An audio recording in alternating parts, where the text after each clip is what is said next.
નમસ્કાર, ન્યૂઝ બુલેટિનમાં આપનું સ્વાગત છે। હું છું પંકજ શર્મા। શરૂઆત મહત્વપૂર્ણ ખબરથી। સુરતથી આવી રહ્યા છે સમાચાર। સુરતમાં મંથન બેઠકમાં આમ આદમી પાર્ટીના કાર્યકર્તાઓએ લીધો ઉધડો।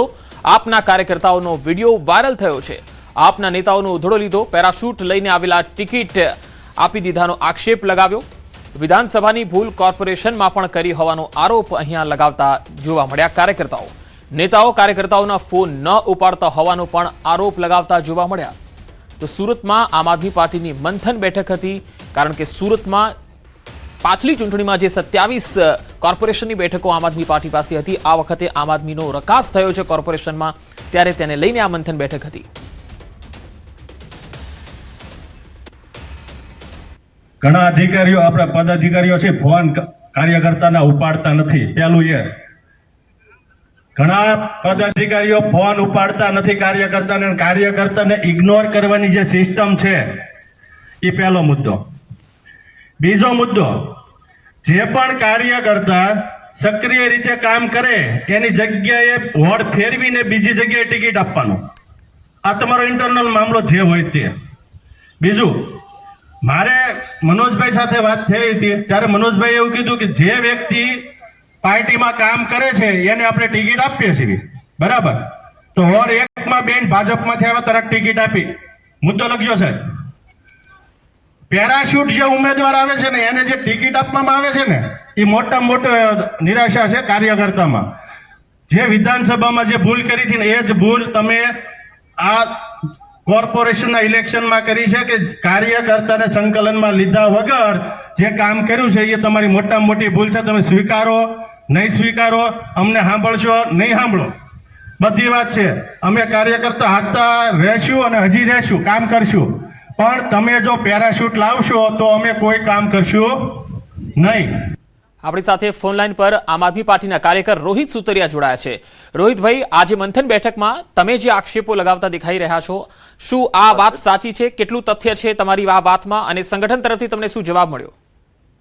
સાહેબ, 100% વાત સાચી છે કે કોઈ કાર્યકર્તાના ફોન એ લોકો રિસીવ કરતા નથી, અને એ લોકોએ ફોનમાં એવી સિસ્ટમ ગોઠવી છે કે જેના ફોન નંબરે એ લોકોના ફોનમાં સેવ હોય એના જ ફોન રિસીવ થાય, બાકી કોઈનામાં ફોન બંધ બતાવે તમને। આના હિસાબે કાર્યકર્તા નારાજ હતા, અને એના હિસાબે જ સુરત મહાનગરપાલિકાનું ઇલેક્શન જે છે, આખું ઇલેક્શન હાર્યું છે। એ જે લોકસભા ઇન્ચાર્જ રજની વાઘાણી છે એ પોતે મનમાની કરીને એના સહિતા જે હતા એ ઉમેદવારોને મૂક્યા અને કાર્યકર્તાઓને ઇગ્નોર કર્યા, એના હિસાબે જ આ લોકોનો હાર છે। રોહિતભાઈ, તમે જે વાત કરી રહ્યા છો એ શું એકાદ બે વોર્ડ પૂરતી સીમિત છે કે પછી મોટા ભાગની જગ્યા ઉપર આ રીતે જ થયું છે?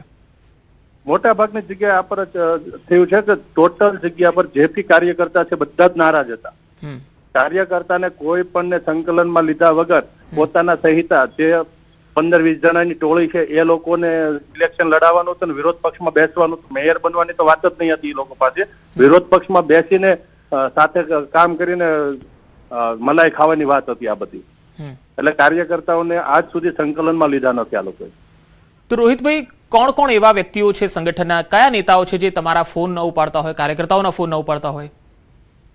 એમાં મેઇન કરીને તો રજની વાઘાણી છે, મનોજ સોરઠિયા છે, ગોપાલ ઇટાલિયા છે, ઈશુદાનભાઈ છે, કોઈના ફોન જ નહીં ઉઠાવતા। આજ સુધી કોઈ પણ વ્યક્તિ ફોન કરે તો રિસીવ કરતા જ નથી।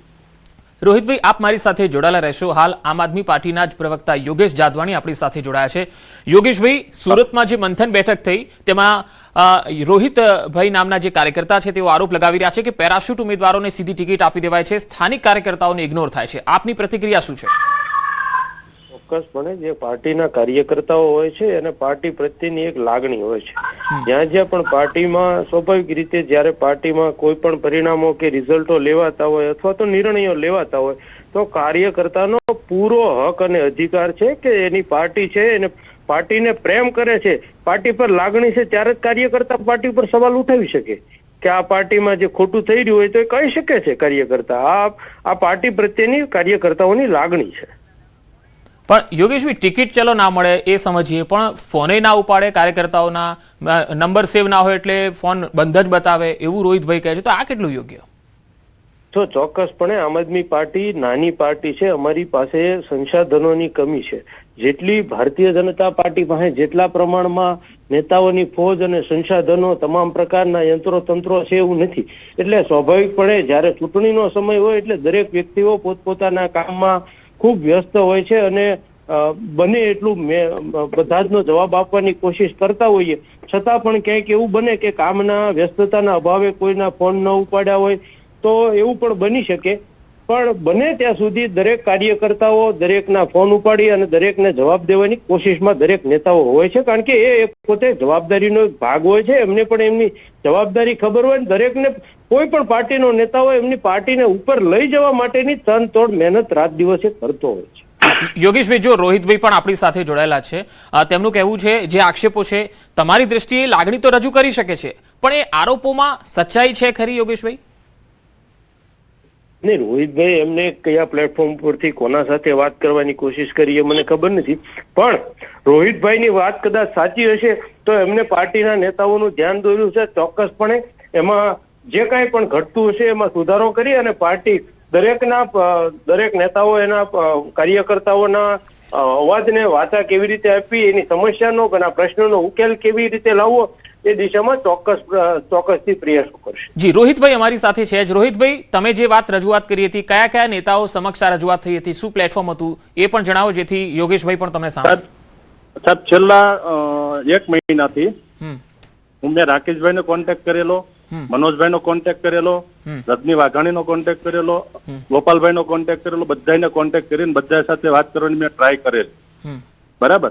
ત્યારે પણ મેં રાકેશભાઈ હિરપરાને પણ એમ કીધેલું કે રાકેશભાઈ, કાર્યકર્તાને સંકલનમાં લીધા વગર તમે કઈ રીતે આ ટિકિટ ફાળવણીની આયોજન કર્યું છે. બરાબર. તો એ લોકો પાસે જવાબ હતો નહીં, કારણ કે એ લોકો અગર જવાબ નહીં હતો એનું કારણ એ જ હતું કે એને પેરાશૂટ ઉમેદવાર મૂકવા હતા. વોર્ડ 1 માં પેરાશૂટ ઉમેદવાર આવ્યા, વોર્ડ 3 માં પેરાશૂટ ઉમેદવાર આવ્યા, વોર્ડ 5 માં પેરાશૂટ ઉમેદવાર આવ્યા.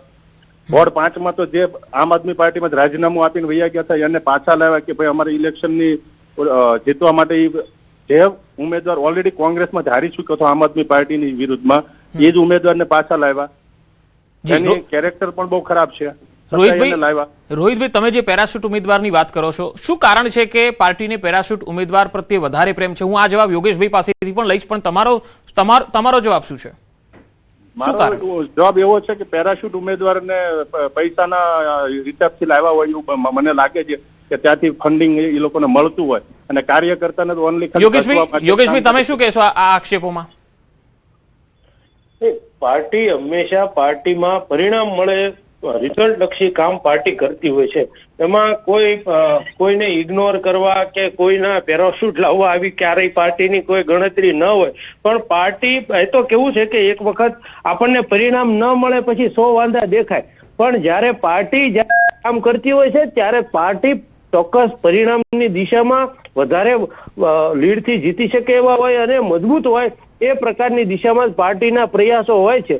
એટલે આ બધું તો પછી કેવું કે જ્યારે પણ પાર્ટીની કોઈ પણ ઉમેદવારોમાં આપણને ક્યાંય થાપ ખાઈ જઈએ અથવા તો હાર મળે છે ત્યારે આપણને 100 વિચારો 1700 વિચારો, આમ કર્યું હોત તો જીતી ગયા હોત, આમ કર્યું હોત તો જીતી ગયો હોત. પણ જનતાનો જે ચુકાદો છે એ શિરોમાન્ય છે ને, જનતાએ જે ચુકાદો આપ્યો છે એમાં નવું શીખવાની અને જે કાંઈ સુધારો કરવાની જરૂર છે એ પ્રમાણે સુધારો અને શીખી અને ચોક્કસ પ્રમાણે આગળ વધી. જો યોગેશભાઈ, તમે એવું કહો છો કે જીતી શકે એવા ઉમેદવારોને પાર્ટી ટિકિટ આપી શકે, પણ રોહિતભાઈ તો કહે છે કે જીતી શકે એવા નહીં, રૂપિયા આપી શકે એવાને જ પેરાશૂટ ઉમેદવારોને ટિકિટ આપેલી છે. યોગેશભાઈનું ધ્યાન દોરીશ કે વિધાનસભા વખતે આ જ રીતે પેરાશૂટ ઉમેદવાર લાવીને તમે શું પરિવર્તન લાવે એ બતાવો. કે જયારે વિધાનસભાના ઇલેક્શનમાં તો કોઈ પણ કાર્યકર્તાને સંકલન વગર, ઓલપાડ વિધાનસભાનો હું દાવેદાર હતો, મેં 2 વર્ષ સુધી મહેનત કરી, 25-27 લાખ રૂપિયા ખર્ચો કર્યો પાર્ટી પાછળ, છતાંય પેરાશૂટ ઉમેદવારને લાવ્યા. અમને કોઈ પણ જાતનું સંકલન વગર, કોઈ પણ જાતનું કોઈ પણ કાર્યકર્તાને પૂછ્યા વગર કે ભાઈ અમે આ વ્યક્તિને લાવી છે, તમને કોઈ પ્રોબ્લેમ છે કે નહીં, એવું સંકલનમાં લીધા વગર આ વ્યક્તિ લાવેલા. એ જ વસ્તુ કોર્પોરેશનના ઇલેક્શનમાં થઈ કે ભાઈ આ લોકોને એટલું અભિમાન હતું કે અમે મેયર બનાવીએ છીએ. સાહેબ, 111 ઉમેદવાર ઉભા રાખવાથી મેયર ના બને અને વરાછા કે કતારગામના એરિયાથી ખાલી મેયર ના બને. એ પણ મોવડી મંડળને ધ્યાનમાં હોવું જોઈએ. પણ એ લોકોને મેયર બનાવવાની ભાવના નથી, ખાલી ને ખાલી વિરોધ પક્ષમાં બેસવા. યોગેશભાઈ, તમારો જવાબ. વિરોધ પક્ષમાં બેસીને ચોક્કસપણે કોઈ પણ જગ્યાએ કોઈ પણ વિધાનસભા હોય કે વોર્ડ હોય તો એ વોર્ડમાં પાર્ટી પાસે 7, 8, 10 દાવેદારો હોય છે અને દરેક દાવેદારની એવી જ ઈચ્છા હોય છે